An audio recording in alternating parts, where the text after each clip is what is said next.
You ever wonder if the most powerful place in America, the White House, hides secrets no history book will tell you? I mean, everyone knows the White House as the home of the president, right? The place where decisions that shape the world are made. But what if I told you that beneath its shining marble and grand halls, there are whispers, shadows, and maybe even ghosts waiting to be heard? Hi, I'm Viraj, and you're listening to the Horror Guy podcast. Tonight, I want to take you inside that famous building. Not the part you see on TV or in photos, but the hidden parts, the parts no visitor ever sees, the parts where the most chilling stories come from. Stories about a ghost who might be the most famous president of all time, Abraham Lincoln. Now, Lincoln died in 1865, assassinated in Ford's Theater. But over the last century and a half, countless presidents, staff, and even world leaders have reported seeing him, not as a distant memory, but as a living presence, roaming the White House halls. Why? Why would Lincoln's spirit linger there? What is he trying to tell us? And what does the current president, Donald Trump, have to do with all of this? Stick with me, because by the end of the story, you might never look at the White House the same way again. The White House isn't just one building. It's a sprawling complex. It has basements you won't find on any map, hidden floors and rooms buried under the foundations. Some say those underground levels hold secrets the government refuses to reveal. During the Trump administration, a few White House staff whispered about strange happenings. Flickering lights near the Lincoln bedroom, unexplained cold spots, and mysterious sounds coming from below ground. This isn't just rumor. These are reports collected over decades. Presidents like Winston Churchill, First Lady Eleanor Roosevelt, and even Queen Wilhelmina of the Netherlands have claimed to see Lincoln's ghost. Churchill, for example, once woke up in the Lincoln bedroom and found Lincoln himself standing at the foot of the bed, watching him. No fear, just a silent presence. So what is Lincoln's ghost doing in the White House? And what warnings might he have for us today? Now, if you're wondering whether all of this is just ghost tour gossip, let me ask you this. Why do White House staff rarely stay in certain rooms alone? Why do some guards switch posts without explanation? And why do high-ranking officials, people with entire security teams and the power of the world behind them, get visibly uncomfortable when asked about the Lincoln bedroom? See, this isn't a room filled with antiques and velvet curtains. It's the spiritual center of the entire haunting. A room where the air is always a little too cold, where people feel watched even when they're alone, and where even the most skeptical visitors have ended up saying the same thing. It felt like someone else was there. One of the most famous stories comes from Queen Wilhelmina of the Netherlands. During a visit in 1942, she was staying in one of the state bedrooms. Late at night, she heard a knock at the door. Thinking it was a staff member, she opened it. And standing there, tall, silent, and in full black coat, was Abraham Lincoln. His face was pale, hollow, not threatening, but impossibly sad. She screamed and fainted on the spot. The next morning, the official White House line was that no one knocked. But everyone on that floor heard it. Then there's the case of Winston Churchill, who stayed in the Lincoln bedroom during World War II. After a long bath, cigar in one hand and whiskey in the other, he stepped into the bedroom, only to see Lincoln's figure standing near the fireplace. Calmly, Churchill said, "Good evening, Mr. President. You seem to have me at a disadvantage." Lincoln didn't respond. He simply faded away. Churchill refused to sleep in that room ever again. These aren't YouTubers chasing clout. These are leaders of nations, people trained to face war, rattled by a presence in a bedroom. But the scariest thing? It's not just one-off sightings. Lincoln seems to appear during times of national crisis. People have reported seeing him before the stock market crash of 1929, before John F. Kennedy was assassinated, before September 11th. Even during the COVID-19 pandemic, when the White House was under heavy lockdown, staff working reduced hours, masks, strict schedules, whispers started again. Unexplained shadows, unopened doors creaking on their own. A low voice, sometimes humming, sometimes saying a name. Willie.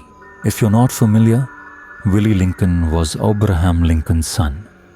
He died of typhoid fever at just 11 years old, right there in the White House. And after his death, Mary Todd Lincoln fell into deep grief. She began holding seances inside the residence, trying to contact her son. And eventually, Abraham joined her. These were the original spiritual sessions inside the building. They didn't hide it. It was printed in some early newspapers. But over time, the government stopped talking about it, buried it, sanitized it, rebranded the White House as a symbol of logic, law, and order. When beneath all that, the spirits never stopped stirring. During Trump's presidency, something strange happened. He stayed overnight at the White House more than usual during certain months, especially when the public thought he was at Mar-a-Lago.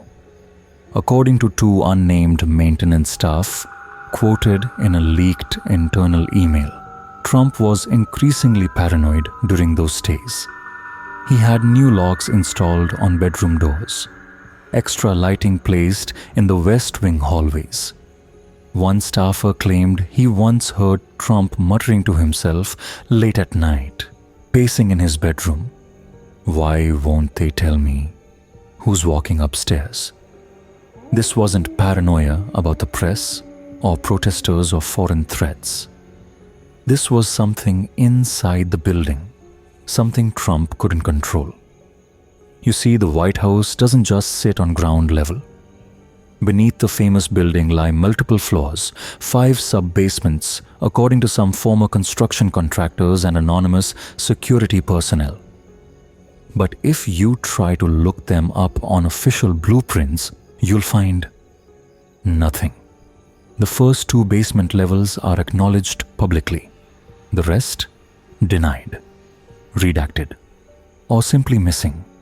No floor plans, no photos, nothing in any Freedom of Information Act request, which begs the question, what's down there? And why does Lincoln's spirit seem tied to whatever it is? There's a theory, shared quietly among certain ex-military aides and White House technicians, that what we think of as a ghost might be something else entirely. Not just a lost soul, but a residual warning. A psychic fingerprint left behind by something so traumatic, it can't move on. In Lincoln's case, it's said that his final days were consumed by dread. Not just because of the Civil War or threats of assassination, he was reportedly obsessed with dreams and visions in his last weeks. In fact, 10 days before his death, Lincoln told his bodyguard and several cabinet members that he dreamt he walked into the East Room and saw a coffin covered in a funeral cloth. In the dream, people were weeping. When he asked who had died, a soldier replied, "The president. He was killed by an assassin." That dream came true. But here's the part that never made it into school textbooks. After Lincoln died, the East Room, the exact room from his dream, was used to lay his body in state. The room has never felt the same since. Staff have reported unexplained drafts, doors that won't stay closed, and, in one terrifying case, During the 1970s, a junior aide swore she saw a tall man in a black coat walking through the East Room, but his feet weren't touching the floor. Now tie that to what we know about the subterranean levels. Rumors go back as far as the Truman administration, when renovations were being done to reinforce the foundation. Workers found sealed passages, strange metal doors without handles, and a chamber reportedly made of coal black stone that no one could explain. Documents from that era were quietly classified. Some think it's part of an old escape tunnel. Others believe it's older than the White House itself, possibly something built into the land even before 1792, when construction began. Whatever it is, it's said that Lincoln, whether as a ghost or something more, appears most often when people go near those sealed areas. And it's not just the Lincoln bedroom anymore. In recent years, reports of a tall figure in the basement halls or a shadow that stretches across multiple cameras at once have emerged in internal security chatter. They call it the Watchman. And some believe it's Lincoln, still walking, still warning. One of the most disturbing things I came across while researching this episode was a 2018 leak from a former White House tech contractor. According to him, a routine maintenance trip into basement level 4 was abruptly cancelled mid-shift. He said the workers were told to leave their tools and exit the area immediately. The reason? Unauthorized movement detected. When one technician asked what kind of movement, a Secret Service supervisor allegedly said, "We don't track it. We avoid it. There's no public footage, no press release." But the next day, 6 internal hallway cameras in that wing were quietly removed, just pulled. No replacements. And then there's Trump again. The same week that basement incident happened, he posted one of the strangest tweets of his entire presidency, deleted just minutes later. It read, "It's not just history that lives here." Now that could have meant anything. Maybe it was metaphorical. Maybe it was gibberish. Or maybe it was something he saw, something he felt. Because the most common thing people report after seeing Lincoln isn't fear. It's grief, a deep, aching sadness, a weight in the chest, the kind of sorrow you don't get from a cold breeze or flickering light bulb. It's like being buried in someone else's regret. Now here's where the story moves from strange to terrifying. Not because of what people have seen, but because of what they've felt. People who've worked in the White House long term. Night guards, janitorial staff, underground maintenance workers have described moments of overwhelming emotion in certain halls. They say it's not like being scared of the dark. It's more like being swallowed by it. One former chef, who worked the late shift during Obama's presidency, said he had to stop using the service elevator that passed through the sub-basement. His words were, "You go down there, and it's like your bones start remembering something they were never supposed to feel." He eventually transferred out, citing atmospheric disturbance in his resignation letter, which for a chef is a very strange way to quit. But he's not alone. Paranormal researchers, yes, real ones, not just YouTubers, have tried for years to gain official permission to investigate the White House. Every request has been denied. And that's not typical. Even famously haunted places like Eastern State Penitentiary and the Queen Mary ship have allowed limited investigations. But not the White House. Not even after hours. Not even with private clearance. Why? A well-respected parapsychologist I spoke to, retired now but once consulted by US intelligence in the Cold War, offered a theory. He said Lincoln's presence isn't random. It's reactive. It responds to emotional weight, national crisis, political turmoil. He believes Lincoln's ghost is what he calls a psychic sentinel, a soul so traumatized by betrayal, war, and loss that it anchored itself to the very fabric of the building, not to haunt the living, but to guard the truth. And if that sounds too poetic for you, consider this. Every time Lincoln is seen, it's not just a spooky figure wandering the halls. Witnesses say he looks directly at them, locks eyes, as if evaluating, judging, searching for something, and those who meet his gaze, they never forget it. Not because he says anything, but because it feels like he knows something you don't, something you're not ready to hear. Let me tell you about one of the most chilling recent accounts. It came from a private military contractor, not American, brought in during 2020 to consult on cybersecurity architecture beneath the residence.